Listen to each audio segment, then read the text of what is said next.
So I want to invite you to now just gently close your eyes or find a spot to gaze, and we're going to now enter into our time together of meditation. So I invite you now to just firmly plant your feet on the floor and just allow yourself to not only root to Mother Earth, but to feel her energy as she moves up from the center of the earth up into your feet and just begins to move her energy throughout your body.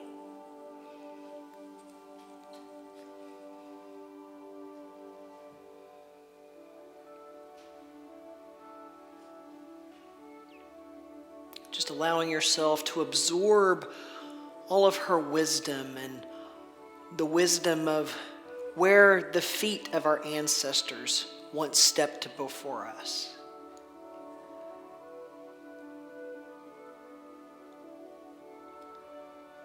The knowledge of spiritual teachers and spiritual leaders who, although may now be in the spiritual realm, still left their imprint and their knowledge and their wisdom here on this planet for us.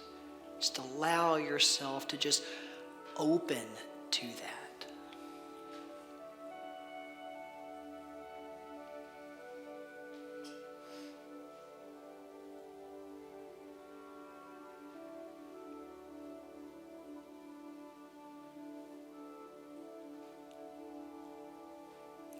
So many spiritual leaders came before us and left all of their teachings for us.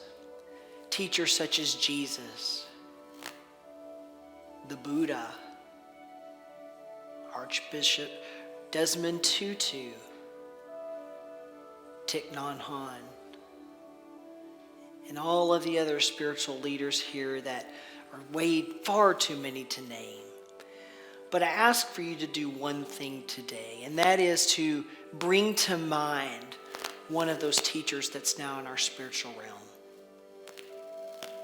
One of those teachers whose words you often find yourself going back to.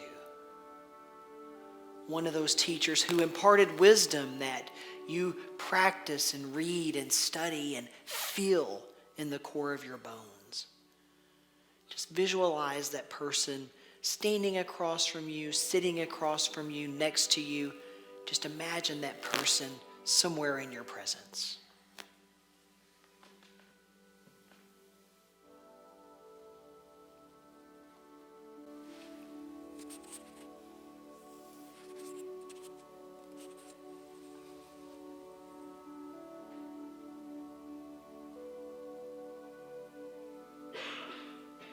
What is this person saying to you? Open your mind and listen, not necessarily with your physical ears, but with your spiritual ears. What is it you feel that you need to know in this moment?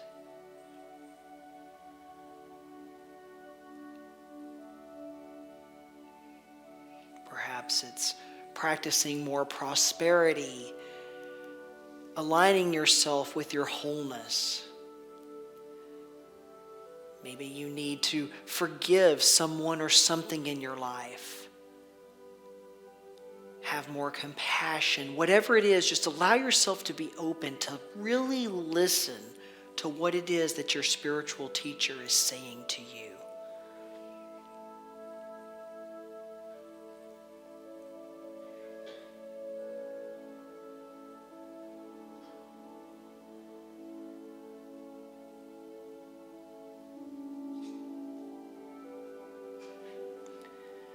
And we're going to enter into our moment of silence here in just a moment. And while we're in our silence, I just invite you to remain open and to just listen.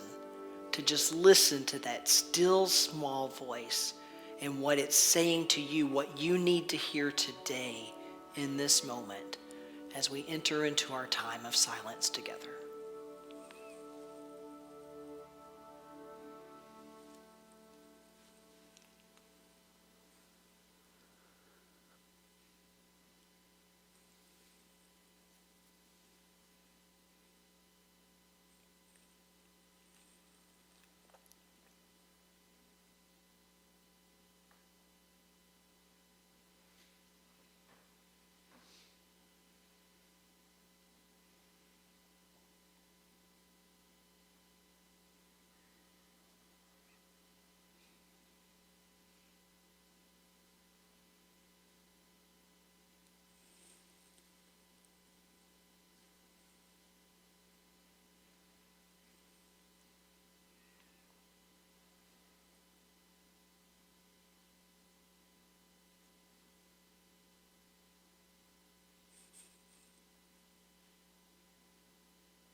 And as you bring your awareness back to this present moment, back to this room,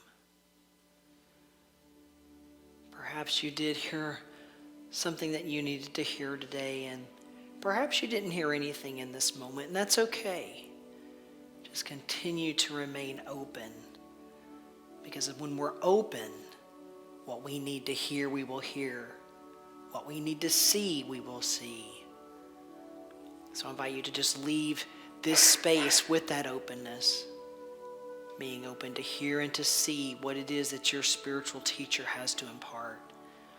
Maybe it's an ancestor that you knew when they were still living that is imparting this information. Maybe it's a spirit guide. Whoever it is, I just invite you to remain open and to listen and to see. And let's just breathe into this present moment as we allow it to be so. And so it is. Namaste.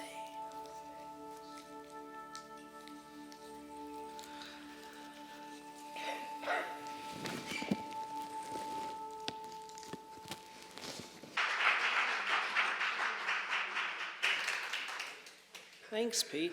If I'd known Pete was going to do that, I would have had Martin cue up a beach scene or something for everybody. That would have been cool. But that timing was perfect because I actually wanted to announce that on February 6th via video, Reverend Sharon Connor, she is the senior minister at the Unity of Sun City in Arizona, will be joining. She will be guest speaking via video. And she's also, I've kind of alluded to a 12 Powers book a few weeks ago, kind of off and on. Adventures in Resilience. She's the author of that book, which a little birdie tells me is going to kick off a book study soon. So more information on that too. So y'all start watching the e-news and listen for announcements. So, and Reverend Sharon, she's amazing.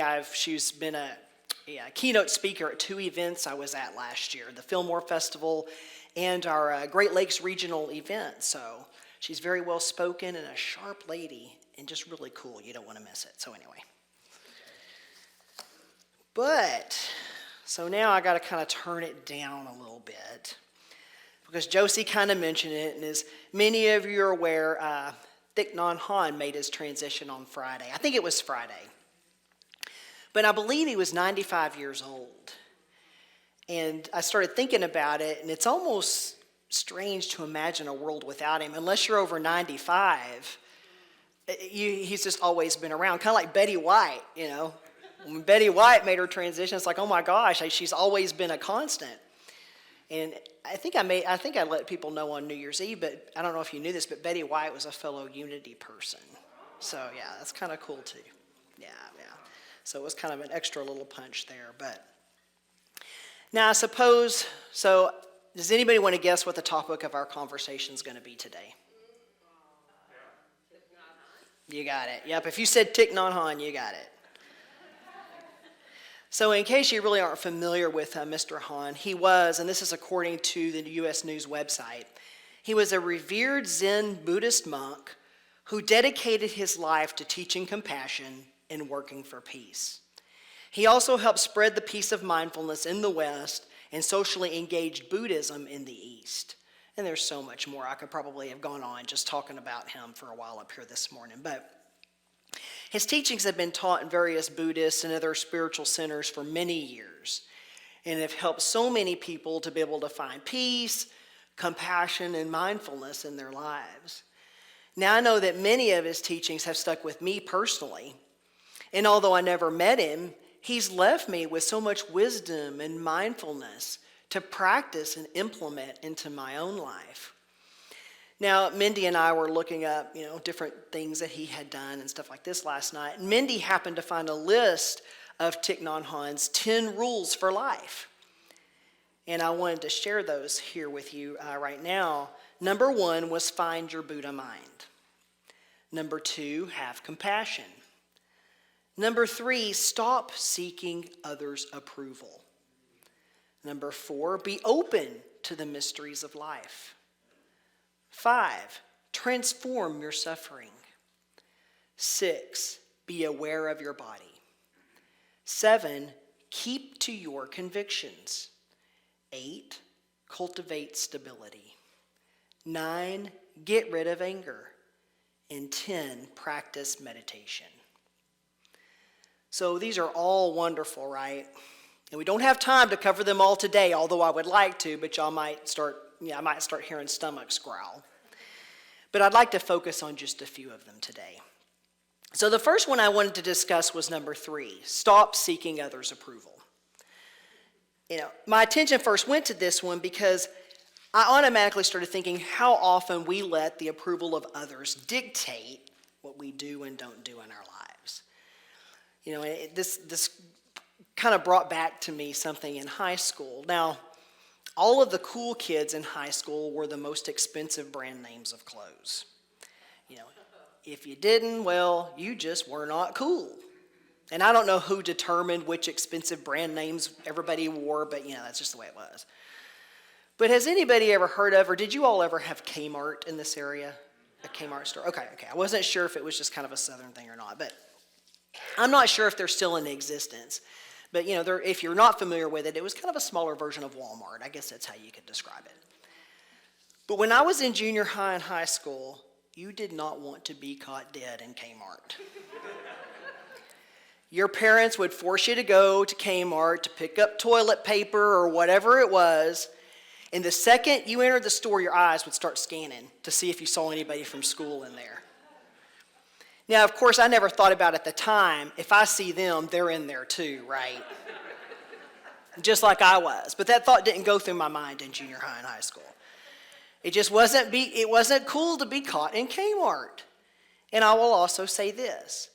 You did not, under any circumstances, want to be caught in the clothing section of Kmart. You may just as well from that point forward go to school in disguise or never go back to that school again. But I joke, of course, because I kind of had to regardless. But you wanted to wear the brand name clothes that all of the cool kids wore. So my parents would buy me a couple things if I was nice. They'd buy me a couple things if I begged and pleaded and did my chores and stuff like that. But then before long, I became old enough to get a job. So I got a job at Chick-fil-A, working in the mall, all that kind of stuff. She's like, oh my gosh. Actually, it was someone from church that told me about the job, but anyway. But finally, I found myself old enough to get a job. And I realized that I could then blow all of the paychecks that I wanted buying expensive brand name clothes. So one day after work, I head down to the most expensive department store in the mall. I go up and I buy myself a pair of jeans. And I remember the clerk tells me, she's like, oh my gosh, these are the most expensive jeans in the store. And I'm proud of myself, let me just blow an entire paycheck on them. But I got those things home, I cut off the tag as I laid them out, and I wore them to school the next day. And can you guess what happened? Nothing. Zip, zilch, nada. I might as well have not even had those expensive jeans on. I did not immediately become popular, one of the cool kids, merely by having those jeans on. The cool kids didn't think of me any cooler than they would have thought if I had had on a pair of Kmart jeans. And how often have we tried that in our lives, though? We thought that by doing something that we felt somebody else wanted, we'd instantly or eventually gain the approval of someone else. Maybe the approval that we felt that we have sought for however long. But gain approval that in the end, we didn't even need after all. I didn't need to hang out with a group of kids that was considered the cool kids for my life to turn out pretty good. And come to find out, some of the friends that I did hang out with are still in my life today. And I have to say, are pretty darn cool, Kmart jeans and all. But you see, nobody else has to live our lives but us, right? I learned a long time ago that I didn't need somebody else's approval to live my own life. So what if somebody doesn't approve of what I do?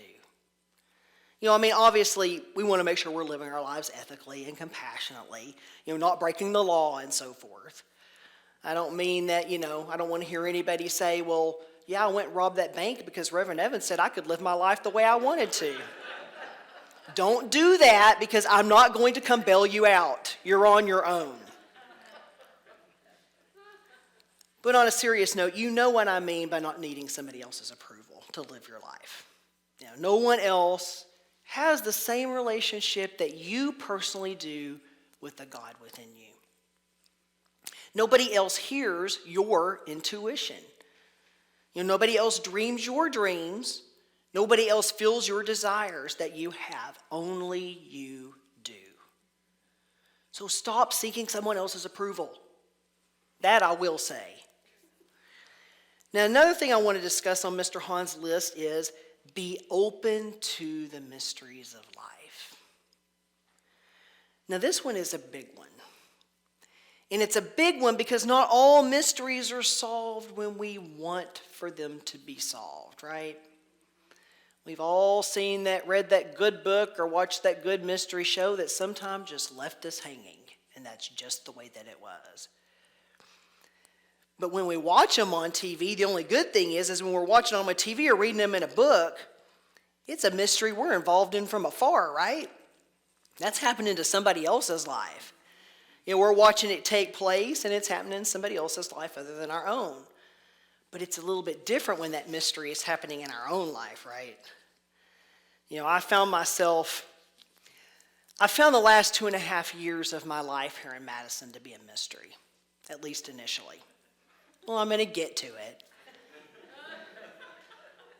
Y'all are all laughing. But I've sometimes thought to myself, you know, why was I brought here? Only to have the church close shortly after my arrival. You know, what was mine to learn during this time, during that time? You know, why was most of my time here during the pandemic? Why did I feel the need to return to Washington State now that the pandemic is almost over? You know, the mystery initially caused both Mindy and I a lot of inner turmoil. We didn't want to leave. We wanted to stay right here, but the feeling wouldn't go away. And we still don't know how everything's going to unfold when we get there, but you know what? We decided to be open to the mystery of life. You know, we didn't know what all would unfold while we were here either. You know, if you had asked me 10 years ago, hey, Evan, are you going to like Wisconsin?